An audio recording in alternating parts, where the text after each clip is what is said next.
Hello dear student, welcome back to Singularity Science. आज हम पढ़ेंगे सीबीएसई 9 साइंस का chapter number 1 matter in our surrounding. काफ़ी simple chapter है बट आपके लिए काफ़ी इम्पोर्टेंट है। तो जल्दी से वीडियो को लाइक कर दो, अपने फ्रेंड के साथ शेयर कर दो और चैनल को सब्सक्राइब कर दो। तो करते हैं वीडियो को शुरू।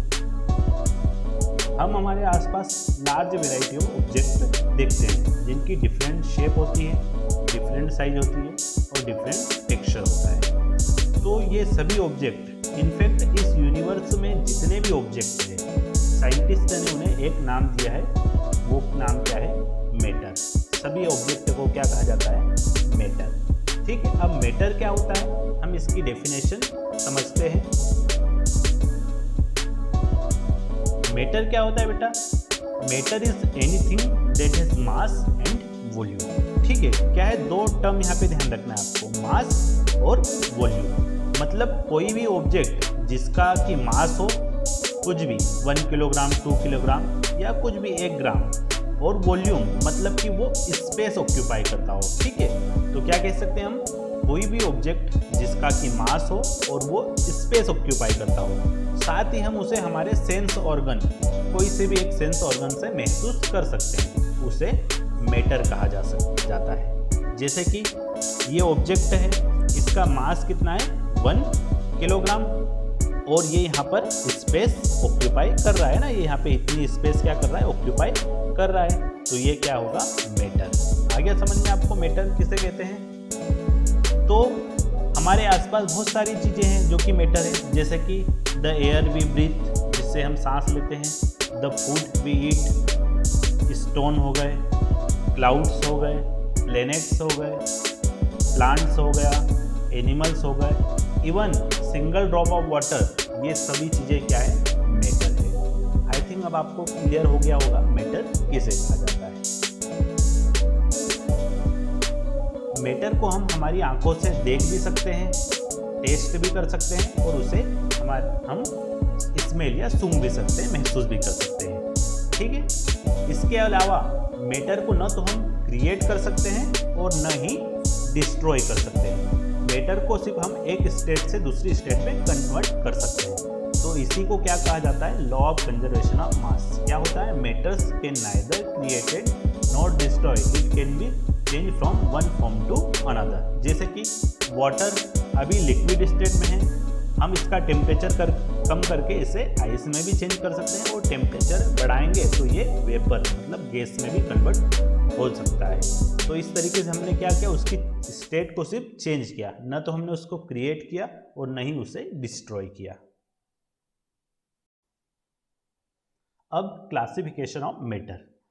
तो एंशियंट टाइम में जो इंडियन फिलोसोफर्स थे, उन्होंने मैटर को 5 बेसिक एलिमेंट में क्लासिफाई किया था। कौन कौन से थे वो? Air, water, earth, sky and fire, जिसे कि पंचतत्व कहा जाता था। नाउ मॉडर्न डेज में साइंटिस्ट ने मैटर को उनके फिजिकल और केमिकल नेचर के अकॉर्डिंग क्लासिफाई किया है अलग अलग ग्रुप में। तो जैसे कि सॉलिड, लिक्विड और गैस, ये उनके फिजिकल नेचर के अकॉर्डिंग क्लासिफाइड है, और एलिमेंट, कंपाउंड और मिक्सचर, ये उनके केमिकल नेचर के अकॉर्डिंग क्लासिफाइड है। तो इस चैप्टर में हम मैटर के फिजिकल नेचर के बारे में पढ़ेंगे और चैप्टर 2 में हम इसके केमिकल नेचर के बारे में पढ़ेंगे। तो अभी हम पहले फिजिकल नेचर के बारे में पढ़ते हैं। तो ये हमारा क्लासिफिकेशन ऑफ मैटर हो गया, फिजिकल प्रॉपर्टीज के अकॉर्डिंग और केमिकल प्रॉपर्टीज के अकॉर्डिंग। तो अब हम इसका फिजिकल नेचर ऑफ मैटर देखेंगे। फिजिकल नेचर ऑफ मैटर क्या होता है बेटा? कि जब साइंटिस्ट ने इसके फिजिकल कंपोजिशन के बारे में स्टडी की, तो तब उन्होंने क्या देखा कि जो सभी मैटर है वो एक सर्टेन टाइप के पार्टिकल से मिलकर बने हुए, जो दूसरे मैटर से शेप, साइज और नेचर में बिल्कुल अलग होते हैं। ठीक है, पहला तो ये हो गया पॉइंट। सेकेंड पॉइंट क्या है कि पार्टिकल है, जो मैटर के पार्टिकल्स होते हैं वो बहुत ज़्यादा स्मॉल होते हैं, इतने स्मॉल कि हम उन्हें इमेजिन भी नहीं कर सकते। ठीक है, तो ये 2 तरीके का नेचर होता है उसका। एक तो क्या कि सभी मैटर हो गया है ना अलग अलग, जैसे कि मान लो वाटर हो गया और एक स्टोन हो गया, तो दोनों के पार्टिकल में शेप, साइज और नेचर में पूरी तरीके से डिफरेंस होगा, और सेकेंड कि इनके जो पार्टिकल्स होते हैं वो बहुत ज़्यादा स्मॉल होते हैं। अभी हमने पढ़ा कि मैटर जो है वो किससे मिलकर बना है, पार्टिकल से मिलकर बना है। अब उन पार्टिकल की कुछ विशेषताएं, कैरेक्टरिस्टिक्स होती हैं, उनके बारे में हम पढ़ेंगे। फर्स्ट कैरेक्टरिस्टिक क्या है कि particles of matter have space between them. Matter के जो पार्टिकल होते हैं उनके बीच में स्पेस होती है। जैसे कि देखिए, ये मान लो एग्जाम्पल के लिए एक मैटर है और ये सारे मैटर के पार्टिकल्स है, तो इन पार्टिकल्स के बीच में यहाँ पर क्या है, ये स्पेस है। तो सभी मैटर, जितने भी मैटर है, उन सभी मैटर के पार्टिकल्स के बीच में क्या होगी, स्पेस होगी, है ना, कुछ ना कुछ स्पेस जरूर होगी। पहली विशेषता इसकी यह है। सेकेंड विशेषता क्या है कि पार्टिकल, जो मैटर के पार्टिकल होते हैं वो कंटिन्यूसली मूवमेंट करते रहते हैं। ठीक है, कंटिन्यूसली मूवमेंट करते रहेंगे। क्यों करेंगे? क्योंकि पार्टिकल ऑफ मैटर जो होते हैं वो काइनेटिक एनर्जी को, उनमें काइनेटिक एनर्जी होती है, उसकी वजह से वो क्या होते हैं, मूवमेंट करते रहते हैं। अब जैसे ही हम टेम्परेचर बढ़ाएंगे तो काइनेटिक एनर्जी बढ़ेगी पार्टिकल की, और वो पार्टिकल और ज़्यादा फास्ट स्पीड में क्या करेंगे, मूव करेंगे। जैसे कि ये देखिए, ये मैटर के पार्टिकल्स हैं, ये कंटिन्यूसली क्या कर रहे हैं, मूवमेंट कर रहे हैं ना, मूवमेंट करते जाएंगे। जैसे ही हम इसका टेम्परेचर बढ़ाएंगे तो ये और फास्ट क्या करेंगे, मूवमेंट करेंगे। नेक्स्ट प्रॉपर्टी क्या है, पार्टिकल, जो मैटर के पार्टिकल होते हैं उनकी टेंडेंसी होती है वो आपस में डिफ्यूज हो जाते हैं। डिफ्यूज मतलब क्या, एक मैटर के पार्टिकल दूसरे मैटर के पार्टिकल में इंटरमिक्स हो जाते हैं। जैसे एग्जांपल से समझते हैं हम, ये वाटर है, ठीक है, ये भी एक मैटर है। अब इसमें जब हमने इंक मिक्स किया तो इंक क्या होगी, इसके अंदर इंटरमिक्स हो जाएगी। इसी को क्या कहा जाता है, डिफ्यूजन कहा जाता है। और एक एग्जांपल, जैसे कि ये वाटर है, वाटर में हम कुछ भी, या तो हल्दी पाउडर मिला दे या कलर मिला दे, तो ये इसके अंदर क्या हो जाता है, इंटरमिक्स हो जाता है। बेसिकली वो क्या करते हैं, हमने पहली प्रॉपर्टी पढ़ी जो स्पेस होती है, तो ये जो मान लो वाटर के पार्टिकल है, तो वाटर के पार्टिकल के बीच में जो स्पेस है, यहाँ पर क्या करेंगे, इंक के पार्टिकल इस स्पेस को कवर कर लेंगे। ठीक है, और देखिए एक एग्जांपल, जैसे वाटर का ग्लास है, इसके अंदर ये इंक इस तरीके से पूरी तरीके से मिक्स हो जाएगी।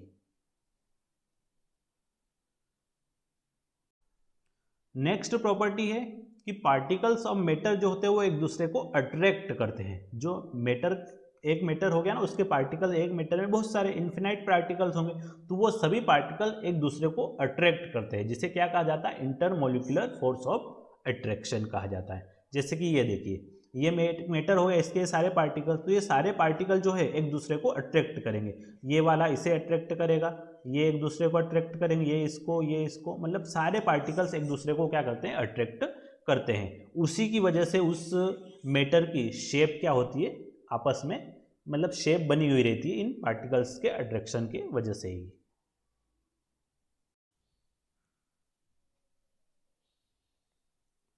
अब हम इस चैप्टर का most important part states of matter के बारे में पढ़ेंगे।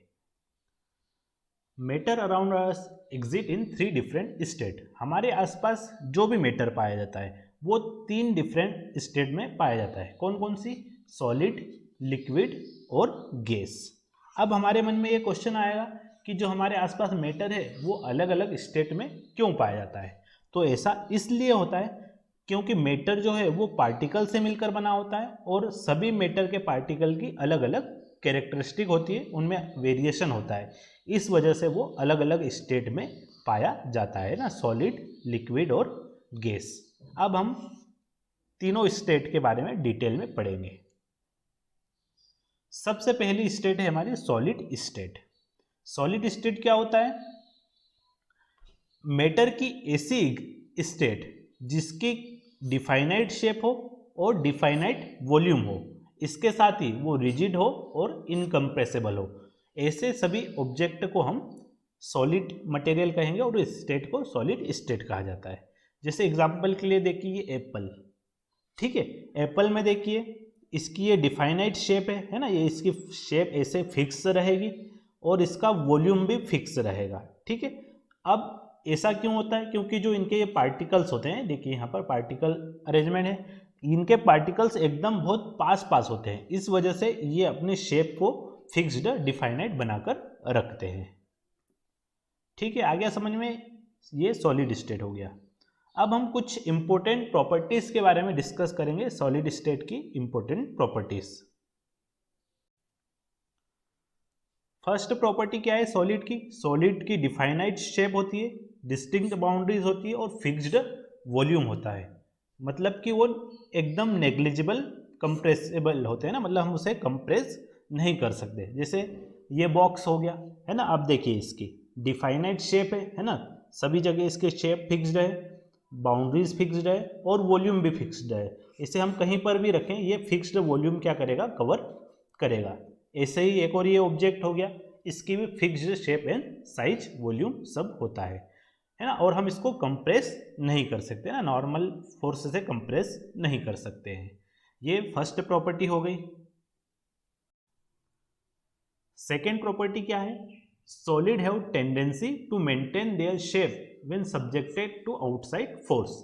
मतलब कि सॉलिड की ये प्रॉपर्टी होती है कि वो अपने शेप को बना के रखता है ना। एग्जाम्पल के लिए देखिए ये स्टोन है, ठीक है, ये स्टोन क्या करेगा, इस पे जब हम आउटसाइड फोर्स कुछ लगाएंगे तो ये अपनी शेप को बना के रखेगा ना, शेप चेंज करने का अपोज करेगा। जब हम बहुत ज़्यादा फोर्स लगाएंगे, जैसे इस पे हैमर से, हथौड़े से बहुत ज़्यादा फोर्स लगाएंगे तो ये टूट जाएगा, बट हम इससे हाथ से इसे प्रेस करेंगे तो क्या ये अपनी शेप चेंज करेगा? नहीं। तो ये इसकी प्रॉपर्टी होती है कि वो अपने शेप को चेंज नहीं होने देता है।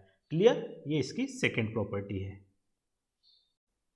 नेक्स्ट प्रॉपर्टी है solid either do not diffuse और diffuse at very slow rate.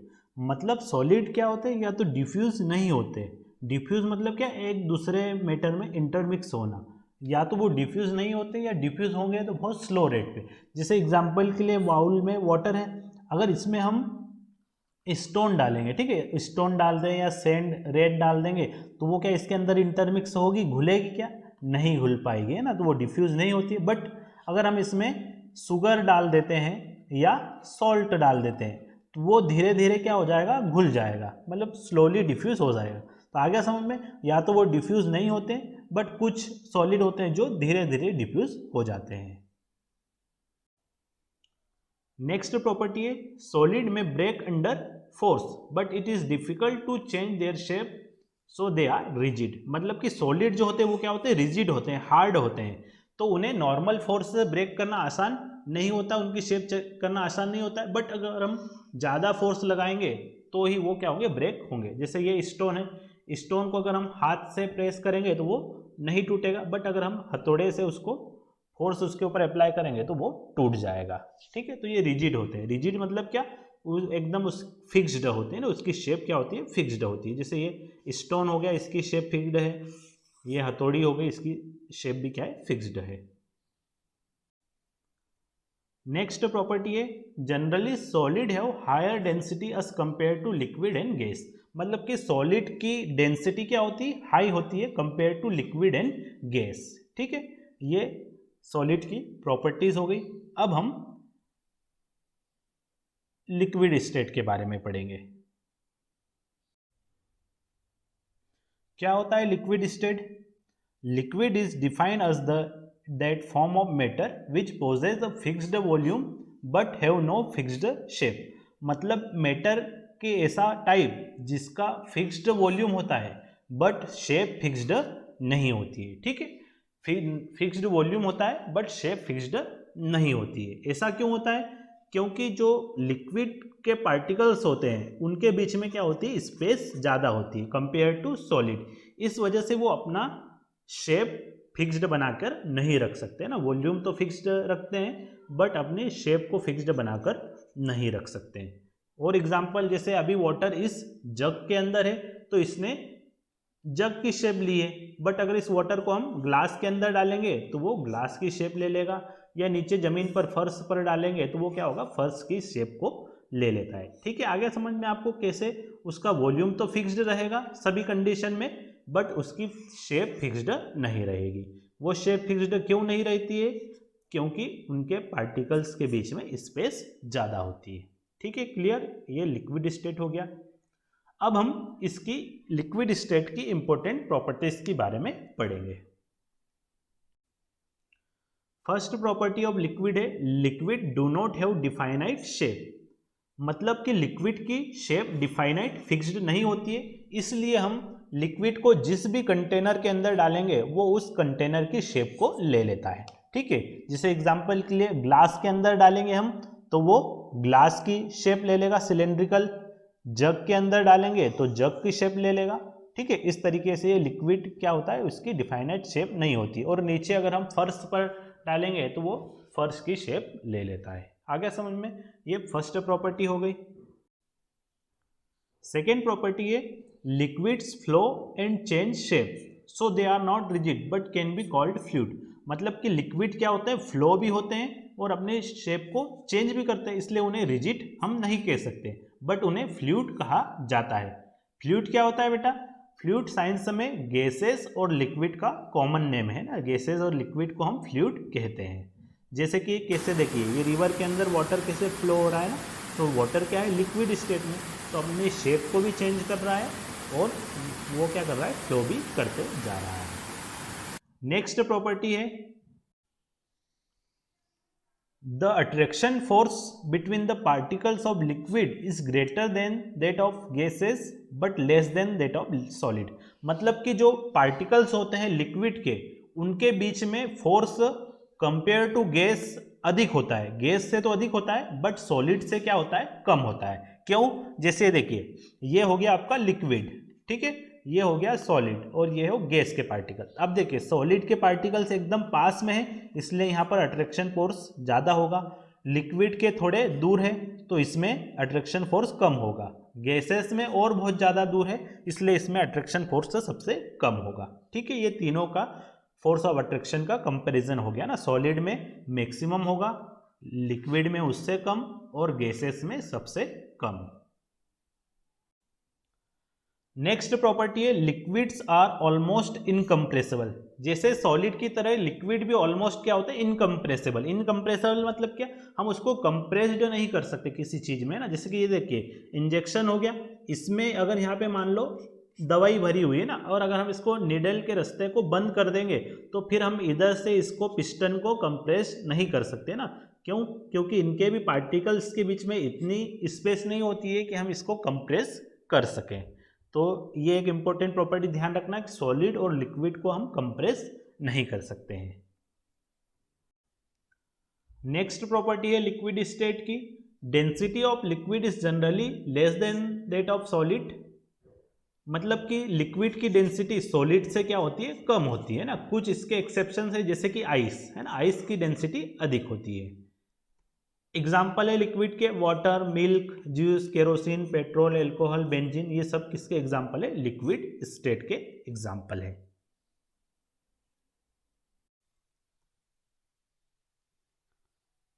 अब हम मैटर की तीसरी स्टेट गैसियस स्टेट के बारे में पढ़ेंगे। क्या होता है गैस स्टेट?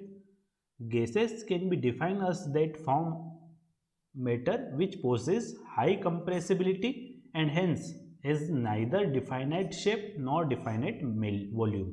मतलब कि मैटर की ऐसी स्टेट जिसकी ना तो डिफाइनाइट शेप होती है और ना ही डिफाइनाइट वॉल्यूम होता है, उस मैटर को हम गैस स्टेट ऑफ मैटर कहते हैं। अब ऐसा क्यों होता है? क्योंकि गैस के मैटर के जो पार्टिकल्स होते हैं वो एक दूसरे से काफ़ी दूर होते हैं, उनके बीच में स्पेस बहुत ज़्यादा होती है, इसलिए ये ना तो अपनी शेप को मेंटेन करके रख पाते हैं और ना ही वॉल्यूम को, इसलिए इसकी डिफाइनाइट शेप भी नहीं होती है और डिफाइनाइट वॉल्यूम भी नहीं होता। इसके साथ ही ये हाईली कंप्रेसिबल होती है। कंप्रेसिबल मतलब हम इस, जैसे कि स्प्रे डिओ का स्प्रे हो गया ना, इसके अंदर बहुत सारी गैस को कंप्रेस करके रख सकते हैं। इसमें से अगर थोड़ी सी गैस भी बाहर निकली तो वो पूरे रूम को भी कवर कर सकती है और वही गैस एक छोटे से कंटेनर में भी आ सकती है। मतलब ये क्या होती है, हाईली कंप्रेसिबल होती है। अब हम कुछ important properties of gaseous state के बारे में पढ़ेंगे। फर्स्ट प्रॉपर्टी है gases have tendency to flow as liquid do, therefore they are also considered as fluid. मतलब कि गैसेज भी जो होती है वो लिक्विड की तरह फ्लो करती रहती है ना, चारों तरफ फ्लो करती रहती है, इसलिए इन्हें भी क्या कहा जाता है, फ्लूइड्स कहा जाता है। जैसे एग्जांपल के लिए देखिए ये विंड मिल है, तो इसको एयर, यहाँ पर एयर फ्लो हो रही है तो ये इजीली क्या होगा, विंड मिल घूमती रहती है ना, तो यहाँ पर एयर क्या है, वो भी गैसेस स्टेट ऑफ मैटर है।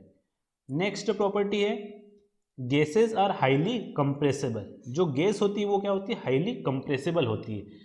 जो आपके घरों में, हमारे घरों में एलपीजी सिलेंडर यूज़ करते हैं हम किचन में, उसमें कौन सी गैस भरी होती है, एलपीजी। उसको भी कंप्रेस्ड करके उसके अंदर भरा जाता है। अगर उसमें से थोड़ा सा भी लीकेज होता है तो गैस वो क्या होती है, पूरे रूम में फैल जाती है और हमें उसकी स्मेल आती है। साथ में ही ऑक्सीजन सिलेंडर जो कि हॉस्पिटल में ट्रांसपोर्ट किए जाते हैं, उसमें भी कंप्रेस्ड करके उसको फिल किया जाता है। ठीक है, जैसे ये हो गया आपका एलपीजी सिलेंडर हो गया और ये ऑक्सीजन सिलेंडर हो गया। ये हो गई हमारी सेकेंड प्रॉपर्टी। थर्ड प्रॉपर्टी है, अब गैसेस स्टेट के बारे में हमने पढ़ा, उसके पार्टिकल्स क्या होते हैं, बहुत दूर दूर होते हैं, तो वो रेंडमली क्या होता है, हाई स्पीड में चारों तरफ है ना, सभी डायरेक्शन में फ्लो करते रहते हैं। तो फ्लो करेंगे तो वो जिस भी कंटेनर में होंगे, जैसे कि मान लो इसके अंदर है, तो वो इस क्या होगा, यहाँ रेंडमली सभी डायरेक्शन में वो पार्टिकल्स फ्लो करेंगे। तो ये कंटेनर की जो वॉल है, इस वॉल पे वो क्या करते हैं, प्रेशर एक्सर्ट करते हैं। ठीक है, ये क्या करेगा, इसके ऊपर प्रेशर एक्सर्ट करेंगे। ठीक है, ये इसकी एक प्रॉपर्टी हो गई।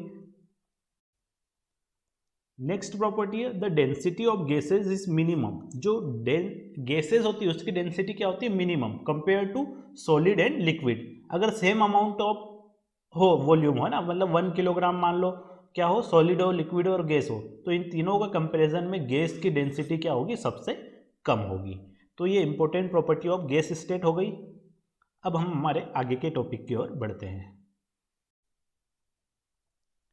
नेक्स्ट टॉपिक है हमारा change of states of matter. तो हमारी डे टू डे लाइफ में हमने हमारे आसपास बहुत सारे सब्सटेंस देखते हैं जो कि डिफरेंट स्टेट में पाए जाते हैं। कौन सी स्टेट होती है वो, सॉलिड, लिक्विड या गैस। इन 3 स्टेट में ही मैटर हमारे आसपास मौजूद होता है, जैसे कि वाटर, वैक्स, घी और भी बहुत सारे एग्जाम्पल है। इसमें वाटर मोस्ट कॉमन एग्जाम्पल है जो कि तीनों स्टेट में पाया जाता है ना। सॉलिड में आइस के फॉर्म में मिलेगा हमें, लिक्विड में वाटर के फॉर्म में मिलेगा और गैस स्टेट में वो वेपर के फॉर्म में मिलता है। तो जो मैटर होता है वो क्या करता है, अपने स्टेट को चेंज कर सकता है। अब वो कैसे चेंज होता है हम उसके बारे में पढ़ते हैं। अब inter conversion of state of matter क्या होता है। अब हमें पता है कि जो मैटर है वो अपनी स्टेट क्या होती है, उसकी इंटर कन्वर्टेबल होती है, मतलब वो स्टेट को चेंज कर सकता है।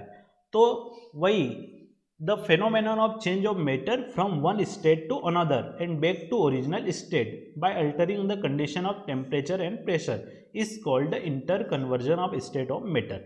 मतलब कि ऐसे घटनाक्रम जिसमें मैटर अपनी स्टेट को पहले वाली स्टेट से चेंज करके दूसरी स्टेट में कन्वर्ट हो जाता है और वापस अपनी ओरिजिनल स्टेट में भी आ सकता है। किस वजह से, टेम्परेचर और प्रेशर के घटने बढ़ने की वजह से। इसी प्रोसेस को क्या कहा जाता है, inter conversion of state of matter.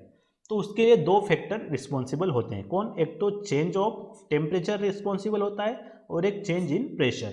ठीक है, हम टेम्परेचर को भी कम ज़्यादा करेंगे तो भी मैटर की स्टेट चेंज हो जाएगी और प्रेशर को भी कम ज़्यादा करेंगे तब भी स्टेट ऑफ मैटर क्या होगी, चेंज हो जाएगी।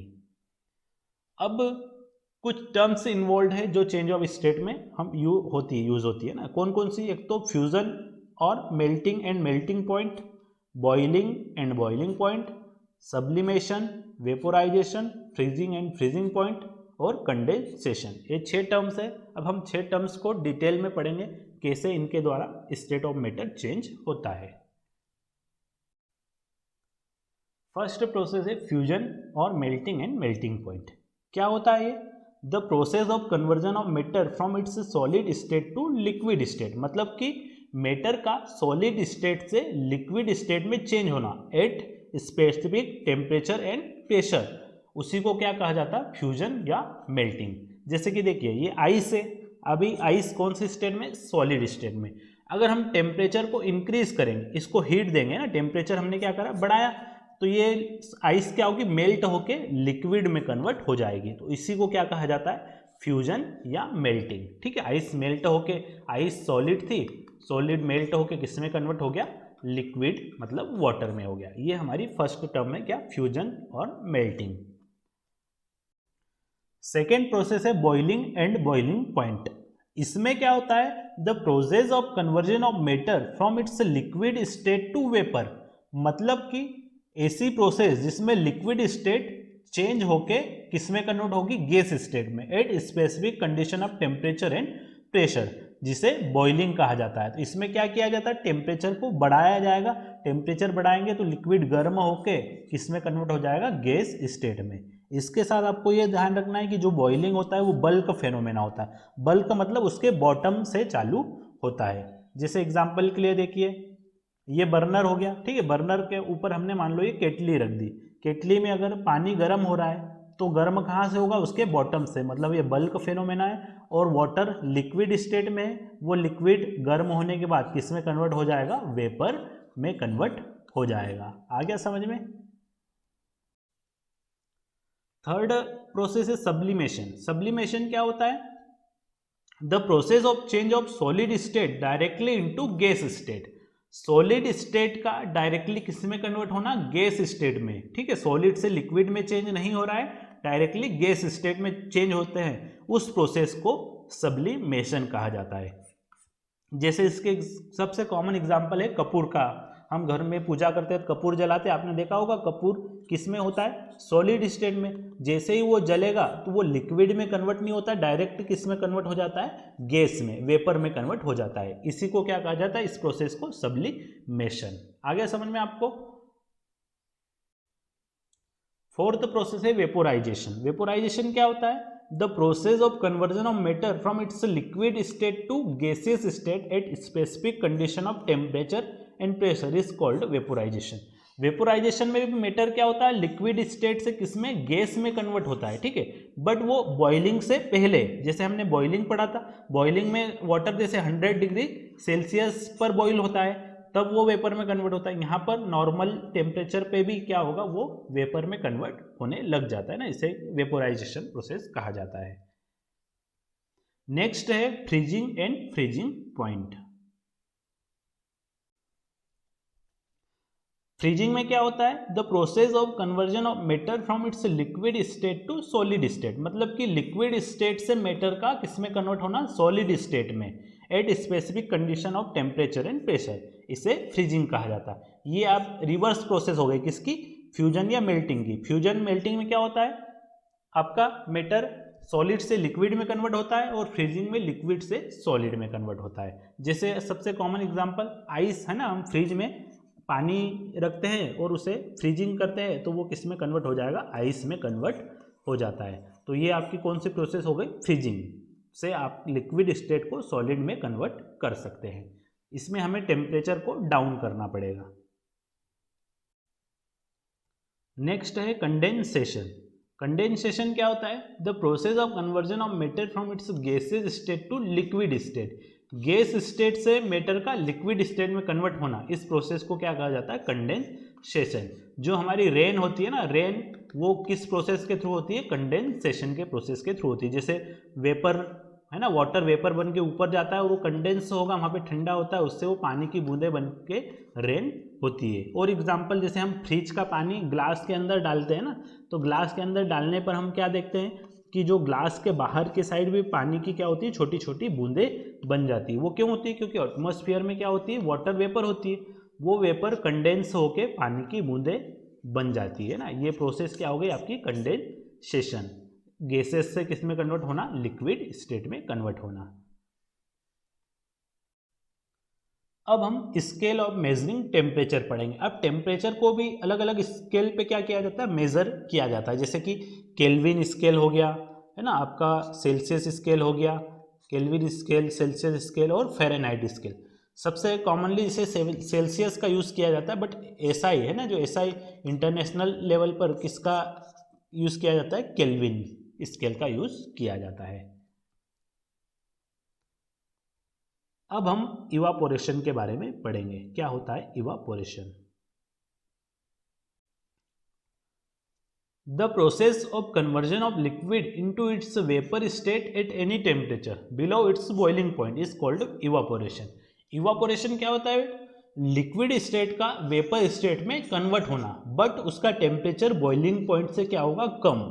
इस प्रोसेस को क्या कहा जाता है, इवापोरेशन। जो हमने बॉइलिंग पढ़ा उसमें टेम्परेचर हाई होता है, इसमें उतना नहीं होगा। जैसे कि एग्जांपल के लिए रिवर से रिवर से भी वाटर क्या होता है, रिवर हो गया, तालाब हो गया अपने आसपास, है ना, ओशियन हो गए, इनसे भी वाटर क्या है, वेपर में कन्वर्ट होता है। उस प्रोसेस को क्या कहा जाता है, इवोपोरेशन कहा जाता है। ठीक है, ये इस तरीके से देखिए वेपर बन के, जब गर्मी के दिनों में ये ज़्यादा होता है ना, सनलाइट बहुत तेज होता है, तो वाटर जो है वो वेपर बन के क्या होता है, ऊपर की ओर जाता है एटमॉस्फेयर में, वही बाद में कंडेंस होके वापस रेन बनकर वापस नीचे आती है। अब हम फैक्टर अफेक्टिंग इवापोरेशन, मतलब इवापोरेशन को कौन कौन से फैक्टर अफेक्ट करते हैं उसके बारे में पढ़ेंगे। सबसे पहला इफेक्ट है सरफेस एरिया। सरफेस एरिया क्या है, evaporation is a surface phenomena. Evaporation क्या है, एक सरफेस फिनोमेना है, मतलब उसके सरफेस से स्टार्ट होता है। अगर सरफेस एरिया इंक्रीज होगा तो रेट ऑफ इवापोरेशन भी क्या होगा, इंक्रीज होगा। जैसे एग्जांपल के लिए देखिए, ये एक बाउल है ना, हम बाउल में हमने वाटर रखा है और एक ये रिवर हो गई, दोनों में सरफेस एरिया किसका ज़्यादा है, रिवर का।